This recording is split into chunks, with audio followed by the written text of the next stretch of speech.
Good morning. Good morning. Welcome everyone to the Kingdom Connection here at Grace Point, and glad you can be here. It's good to see smiling faces this early in the morning. And if you've not been to a Kingdom Connection before, what we do is we're just a group of people who are trying to connect with God in more meaningful ways in our work. We call it living in the larger story, because a lot of us, we go to work and really we sometimes live in kind of a small story of life, and we don't see the bigger picture of what life's about.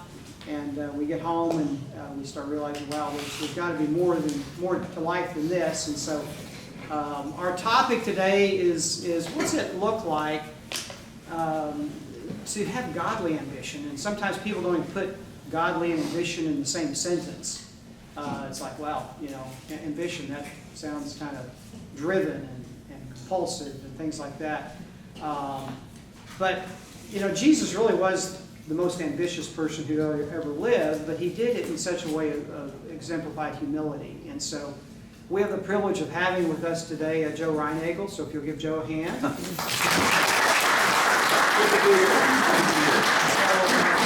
As I've gotten to know Joe a little bit, and as you hear his story today, there was a lot of his story that shows a man who really had intentionality. He had ambition in his life, and God disrupted that. So we're going to hear how that happened in his workplace. So he's the sports director for Kens 5. Yes. That's what he does. And so what do you enjoy about your job, Joe? What do you like doing? Just about everything, I guess. Spurs kick off tonight, so that's always fun. It's on Channel 5, in case y'all are wondering. So that's fun. We're going to be getting ready for that, a little pregame show. But being at the events, I really enjoy more so than being in the studio. So I get a chance to work at the AT&T Center tonight, which is nice. We cover the Cowboys, so I get to go up there a lot of the time. Texans a little bit. College, so it's a lot of fun. UTSA is a big deal too. So I love being at the events themselves. And so you get in the studio sometimes, like, it's really dark and cold and there's nobody in there, and if you tell a joke just like I did over here and you hear crickets, it's like I had to explain my joke, Joe. So what's it like? I know you do a lot of live stuff. Yeah. What's it like when you're up there and there's no audience and you're trying to talk to people that are out there? Is that hard to do? Well, it's not even. I've been doing it, since the dark ages, for goodness sake. So it's not anymore. It's you talk to that camera, and so it's. But it is kind of interesting, especially when you're in the studio and you're just looking at a camera and you say something. You don't know, how the folks at home are reacting to it. So, but I've been around 21 years, so I guess somebody liked it. I don't know. Somewhere, I don't know. Well, it's great to have you here, and I know you didn't grow up here. No. You grew up in a town called Alice, Texas. Anybody know where Alice, Texas is? So tell us about Alice, Texas. What was it like? Alice, Texas was a great town. I grew up in the 70s in Alice. It was a rich place. There was a lot of rich folks there because the oil business was booming at that time, and Alice kind of goes with the way the oil business goes. So if the oil business is good, Alice is doing okay. It was a great place to grow up. It really was. And then as you'll hear, me and my father were two peas in a pod, and we were very close. And I miss him every day. And he passed away in 2010, and so it's I still have his phone number in my phone. I can't take that out, but it was a great place to grow up. And what did he say about the job you have now? What did he say like? Well, he used to tell me, he said, "I want a job like yours. You only work 6 minutes a day." And so it's like, well, I guess he's right in a lot of ways. That's not quite the complete picture. Yeah, well, not quite, but I see where he's coming from. Yeah, well, I know when you were younger, your dad was such an inspiration to you, and I know when you were a young boy, there was kind of a tough time you went through. There was. When I was 5 years old, and I'll never forget it, I still have the pictures in my mind of my mom and dad arguing. And it was a pretty bad one. I remember sitting behind the couch with my sister, and we're listening to this, and obviously scared. Well, my mother left the house that night, and I never saw her again. And so, it was pretty pretty dramatic time as I remember it. But my father was such that he was, he was everything to me. And so he played mom and dad for several years. But it was, yeah, it's funny how even after all these years, you still remember those pictures in your mind. Sure. Yeah, well, that impacts you as a child. I know Certainly. It's a lot to try to interpret and work through as you get older. But your life in high school, you were active in sports and pretty engaged in having fun. And yeah, well, I was good at having fun, Joe, as we'll hear. But yeah, I love sports always, and that was something my dad and I had in common. He was a big sports guy, more of an indoor sports guy. I'll tell y'all a secret. It's something I didn't even tell you, Joe. My dad, growing up, was a bookie. And I don't know if you guys know what a bookie is, but he used to take bets, right? And people would call him on Sundays, Saturdays, football games, and he would take bets. So I grew up in that, and it was kind of interesting. And I just thought that was okay. And that was the way you bet on football, you bet on baseball, and that was just kind of the way it was. So. But we always had sports in common, we'd watch sports, we'd talk about sports all the time, and so yeah, that's how my dad and I got close. But through high school, my dad actually remarried after a couple of, he was in pharmaceutical sales, and he would travel around, and we lived in Alice. He actually worked for a company here in San Antonio called McKesson and Robbins, and his territory though was Alice and South. And a big part of his territory was Laredo, Valfurious, Fremont. I mean, all the little towns around there that had a little drugstore. And back then, they were actually drugstores. They weren't CVS's, and nothing against those things. But you know, it was kind of cool for a kid because you'd go in there and they had the counter. They'd make you a malt and the hamburgers and all that stuff. So that was kind of cool. We did that for about 2 years as a kid, and I'd travel with him and I'd work with him, but obviously it was pretty tough on him to do that. So my dad remarried, and I think he remarried not because he fell in love necessarily, but because he needed a babysitter. And what was great for me is I've got 2 brothers and a sister from that marriage, and we're still very close today. In fact, my 2 brothers live here in San Antonio. So that's good. But as I went on, I really enjoyed life. And I say that as a fact that I like to go out and have a good time. And whatever, was pleasurable, that's what I did. And church really wasn't a big part of what we did. It was early on, before my dad remarried. We'd go to the Catholic church because he grew up Catholic. So that meant that I guess I grew up Catholic, but we'd go, and I'll never forget going, that it was so important to him that I go to confession and then go to a church service. I can remember going to confession in my Little League uniform, right? And having it, I didn't know what the heck I was doing. It's like, I backtalked my dad, and it was like, I didn't know what to say. But we would go, and if we missed the Sunday service or couldn't go for whatever reason, we'd go to the Saturday night Spanish language service. And you talk about a trip, Joe. I mean, I'm sitting there, I don't know what they're saying. I have no clue. But we were there, and we were in church. And so, but once my dad remarried, that pretty much went away for whatever reason. I never asked my dad why that happened, but it went away, and church was really So any images of God as a child? I mean, what did you think about God at all? Or God to me was a statue on a podium. I mean, that's pretty much it, right? In the Catholic Church, you have the stained glass windows, and you have the statues of Jesus, so that was God. God wasn't really real to me. I didn't understand what having a relationship with God was all about at that time. So it was really just a statue, and we were at church, and we were doing what we were supposed to do. Yeah, so those connections right there. And so after high school, you go to Southwest Texas State, which was like throwing gasoline on a fire, because the reputation of that school was true. It was me and my best friend in high school. We did everything together. Well, we went to school together. We were roommates, and so that's what we did. And school was really secondary. I really had no desire to go to school, but I was there, and man, there was a party every night. There was something to do, and that was perfect for me because that's what I did. That's what I enjoyed doing. I wanted to, ladies, please take no offense, But I would chase women and get drunk. And that's pretty much what and I was good at it. I was really good at it. And so, the drinking part, not the other thing.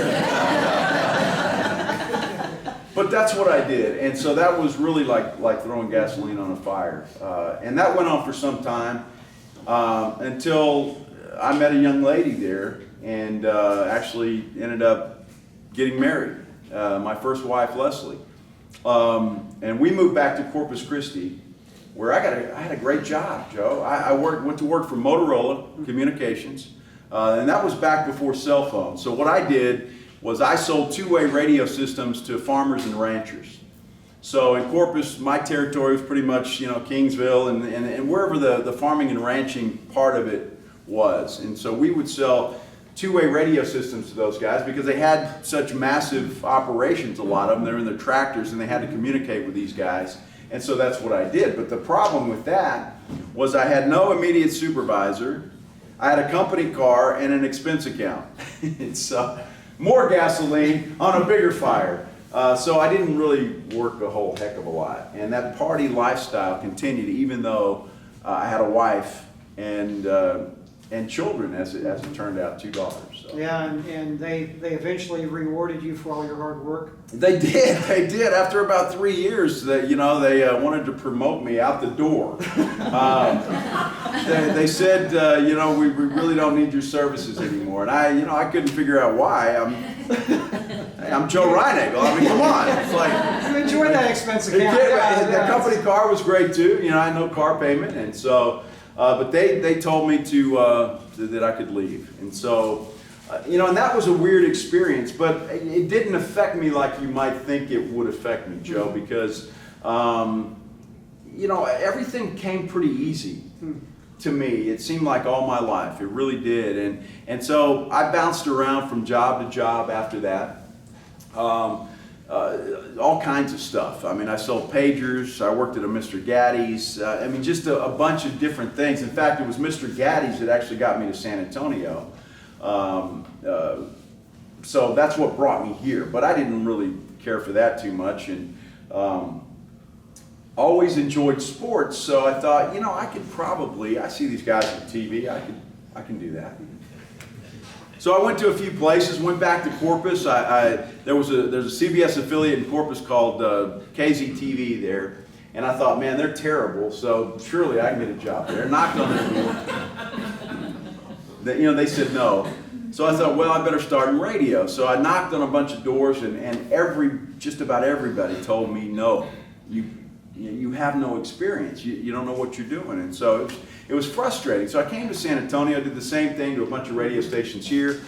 Finally went up to New Braunfels. There's a radio station there called KG&B Radio. And I knocked on their door, and as God would have it, they had a weekend opening for a news guy. And so I got that job, and I was making like nothing. I mean, I don't know what minimum wage was back in those days, but it wasn't very much. But that's what I did, and I worked on the weekends. But I worked, and I wanted to work because I loved doing this.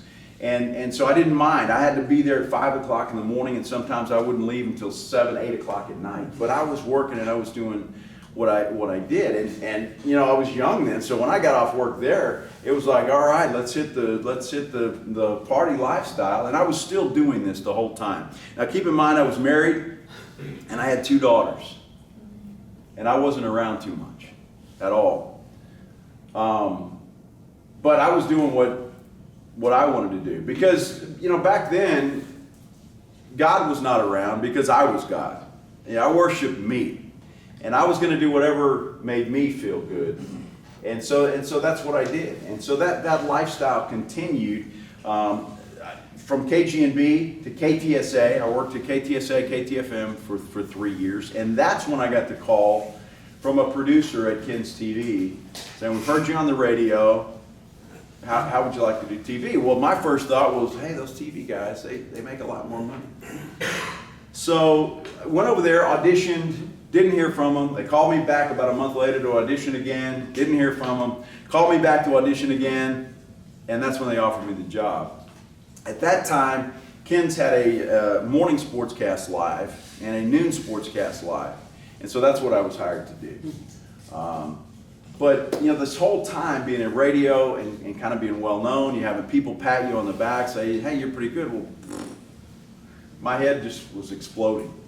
Yeah, so you see this personal ambition of wanting something, going for it, really sacrificing a lot to get there, and you're starting now to taste some of the fruits of that, of what you wanted for yourself. And I know there was a vivid scene you talked to me about in the airport that happened to you one day that kind of started bringing a disruption into your world. So tell us about that. Yeah, it kind of started the whole ball rolling. Now keep in mind this whole time, this whole story we've been painting, I was still doing the same thing I've been doing all my life. Well, obviously I got a wife and 2 kids at home. She didn't like that too much. So I was very excited, and I was on my way. This was when I was with Ken's early. Spurs won the playoffs, and I was going to Los Angeles. And I thought, man, Los Angeles, I'm excited. I'm going, getting ready to go, and we're going to cover the playoffs. Well, I'm walking through the San Antonio International Airport, and I hear some guy behind me say, hey, Joe. And I turn around, I'm thinking, all right, he's a fan. He probably wants an autograph or whatever. And he walks up to me and he says, are you Joe Reinagel? And I said, yeah, I'm Joe Reinagel. And he said, here, you've been served. I'm in the middle of the San Antonio airport. It's crowded. I'm like, wow. Well, he obviously served me divorce papers. But I didn't think of it as, this is horrible because I'm getting a divorce. It's like, who's seeing this? Yeah, that was my mindset at that time. Well, who's seeing this? And it was embarrassing. Right? So we ended up getting a divorce, and let me tell you, I've got a beautiful daughter named Julie, who's my oldest, and Angela are my 2 daughters from my first marriage. And Julie hated me, and you blame her, but she couldn't stand me. And I didn't talk to her for over a year after all of this happened.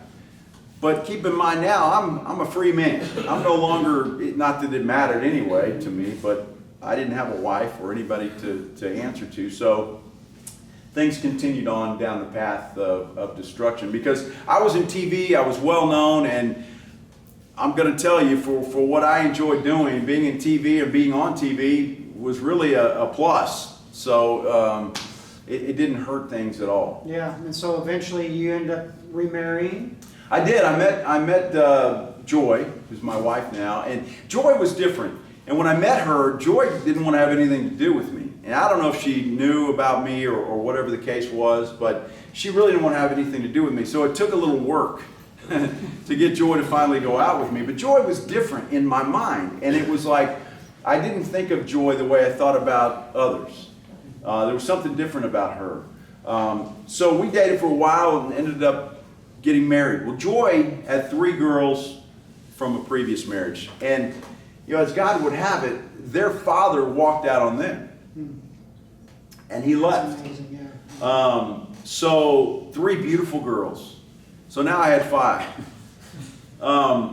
But I think, you know, this was God's plan, was like, hey, you know, I gave you this beautiful gift of these 2 children, and you messed that up, so I'm going to give you another chance. I mean, God is a God of million chances. And so that's what happened. Yeah, so this, you know, your professional life has escalated quite a bit. A lot of accolades, public images out there, notoriety, and yet the struggles in your personal relationships, you know, from being married to Leslie and now with Joy, things are still kind of rocky in some sense. Well, they're rocky because I made them rocky. Yeah. Because I thought I could just continue down the same path I'd been on my whole life. Well, Joy thought a little different of this. Joy kept trying to get me to go to church, right? And she took the girls to church every Sunday, and I would lay in bed and not want to go. There was one Sunday morning, and I remember it vividly, she had started taking the kids to Oak Hills Church, Max Lucado's church. Kept telling me how great it was, and you need to come, and I didn't have time for any of that. Well, I got a phone call from Joy, and as it turned out, I don't know if you've ever driven by Oak Hills Church, but as you're looking at it, on the right-hand side, there's a Shell gas station there. And for whatever reason at that time, she got on the payphone, she gave me a call, And I answered the phone, and she didn't say hello, didn't say anything. It was just basically, if you don't get up and come to church with me now, I'm leaving you. And I'm like, geez, I don't want to go through this again. So I got up, and I went to church. And as I look back now, I understand where God was bringing me. Because the minute I walked into that church, I'll never forget it. There was this tingle on the back of my neck. And it was weird because I remember looking around like, what is that? Is it cold? But there was a tingle, and I couldn't explain it. So I sit down in the pew. I'm sitting down next to her. I'm listening to this guy named Max Lucado, who I had no clue who he was. But I remember listening to him thinking, man, this guy's pretty good. He's pretty good. I had no clue what he was saying. Didn't really care what he was saying, but the way he was saying it was really good because I'm looking at this from an entertainment standpoint. Hey, he'd be pretty good on TV. So I remember getting done. We're walking out, and as we're walking out, these two guys come up to me and say hello. They introduce themselves. I introduced myself, and they said, look, it's good to have you here. We've got a men's Bible study group that meets on Thursday mornings. We meet at 6 o'clock in the morning. And I looked at those two guys and I said, I hope you have fun with that. That's awesome. 6 o'clock in the morning. Well, I started going to that Bible study group, even though I work nights. And I've been going for 10 years now. And those men, God used those men to begin the process of saving my life. Literally saving my life. Because I learned more from those guys who, number one, would not sugarcoat things for me. They didn't care what I did or who I was, but they held me accountable. I learned more about the Bible. I learned more about a relationship with God than I've ever known in my entire life from those men. And I'm still learning. And I'll tell you that men and men's concerns and issues it's a passion for me now. And ladies, no offense, but it is a passion for me. And so anyway, they began to save my life. Yeah, so when I look back at that little boy who would walk into church and see that statue, all of a sudden that person on that statue, what really affected you to bring him into your heart? What was it? Just in the midst of those studies, you're starting to see the risen Christ? And what I could see, Joe, from reading Scripture and just experiencing things, I could look back and say, yeah, okay, I kind of see where I'm going and where He's taking me and where He wants to take me. Now, keep in mind, just because, and I love, and you guys know, but I love to tell new Christians that, yeah, okay, you've accepted Christ, you're baptized, and now not everything's going to be rainbows and unicorns, right? I mean, it's not, and it wasn't for me, because we still had some struggles, Joy and I. And Joy still to this day has some really strong trust issues that we deal with today on an ongoing basis. So, but I understood that Jesus wasn't just a statue on a podium in a church, that He was real and He was with me always. And I began to understand this. And as I started to change and people could see a change, not only in my men's Bible study group, but at work. Because I didn't stand around and throw out four-letter words constantly. Things were different. I would come to work with a different attitude. And I was still doing my job, but it wasn't the most important thing to me anymore. It just wasn't. For some reason, that went away. The people that I used to hang out with went away. And it was just amazing as I look back and you see what God does and how He just parts the waters again to the path that He wants you to go on. Yeah, so your ambitions, your desires, motivations, they started changing in your work, how you viewed people, how you did things. Well, for sure, how I viewed people, especially women. I didn't view women anymore as just toys. Because for lack of a better word, that was pretty much how it was. They were children of God. Amen. And it was different. And so I didn't want that part of my life anymore. And it really went away. And guys, don't get me wrong, the temptations continue. Yeah, your business is pretty highly... I mean, Yeah, if you look on TV and you'll see that I'm around some of the most beautiful women on the planet, and not just at Ken's TV, but every TV station there is. And so, that temptation is still there, and it's still, it is still a struggle. I'll be honest with you. So it's something that I really have to pray about continually. But what I've learned is that I don't have to try. I don't have to try. I look at Psalms 46:10. It's one of my favorite verses in the Bible, and it's "Be still and know that I am God." And I think God wants us, honestly, to just be still. And I'm not saying don't work and don't be ambitious and don't try to do things, but understand that in His arms is where you need to be. God wants us to rest. He wants us to rest while He takes care of things. And if you do that, if you can understand how to do that, and just do nothing really but rest, he's gonna take care of those things. And so I'm still learning those things, Joe. But man, what a difference in just the attitude. And the Bible talks about the renewing of your mind, and all of these things that I see that have happened are true. I mean, it's absolutely true, and the Bible just comes to life. And you understand what God's trying to tell you through His Word. And that's been the best part of this transformation process. It's just been, they're not just words on a page. I mean, they come alive and they slap you in the face. And so it changes everything. My personal life, my business life. With your girls? With my girls, by the way, it is a happy ending. My two girls from my previous marriage, we're very close now, and they have forgiven me. And we are very close, and so and with them too, I'm just, what a blessing. The three that I was able to adopt, by the way. I mean, what a blessing. So I have 5 girls, and so I say this in jest, but it's kind of, God's got a sense of humor. You didn't take care of women too good in your life, so I'm going to give you 5 of them to raise. So. But it's been an absolute blessing. It really has. But I want to tell you this, and I think it's important. In my business, how people see me, how people react to me, and if you like me or not on TV is important to some people. I'm going to tell you this, and I mean it sincerely. I don't care if any of you watch me ever again. I don't care. Because if I were to lose my job today, it would be all right.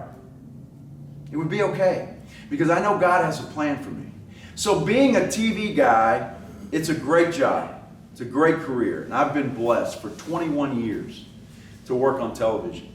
But if that all ended tomorrow, today, it's all right.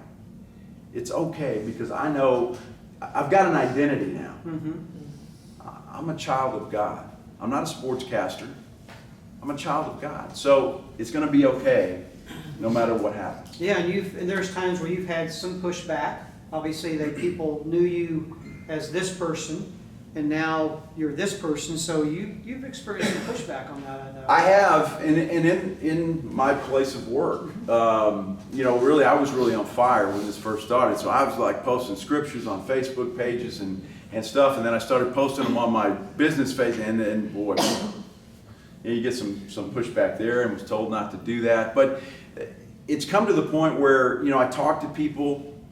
I don't physically go around and preach to everybody, but people know how I feel and what I am. So, every now and then you get people that want to talk to you and want to converse and learn a little bit more. So that's nice.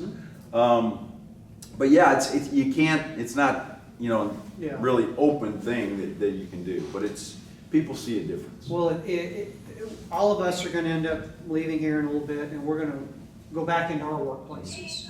And what thoughts or words would you have for us in terms of how can we be ambitious, humbly ambitious, and go back? What mindset might we have or should have as we go back into our workplaces? Well, obviously we want to follow the example of Jesus, right? So I tell people this, and I want you to think about this. When Jesus walked the earth, He did absolutely nothing until He spoke to the Father. The Father directed his path on everything he did. We need to follow that example. Get your marching orders before you go. Pray continually. I mean, I've gotten to the point where I can't even do a newscast anymore until I say a prayer. Because I feel like I just don't have the strength to do it.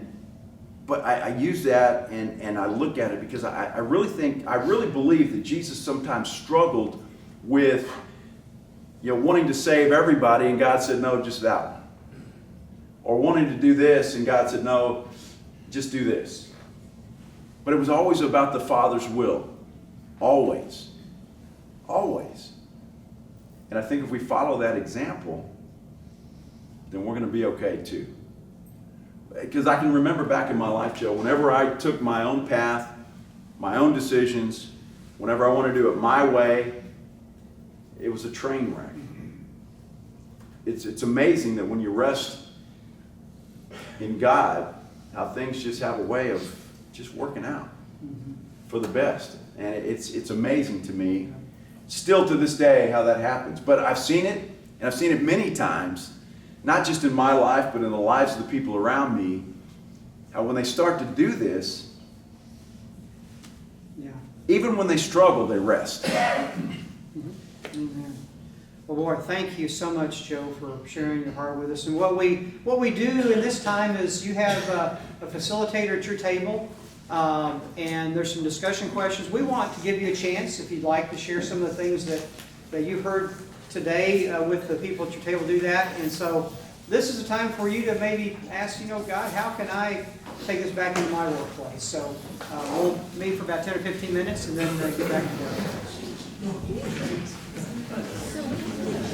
Oh,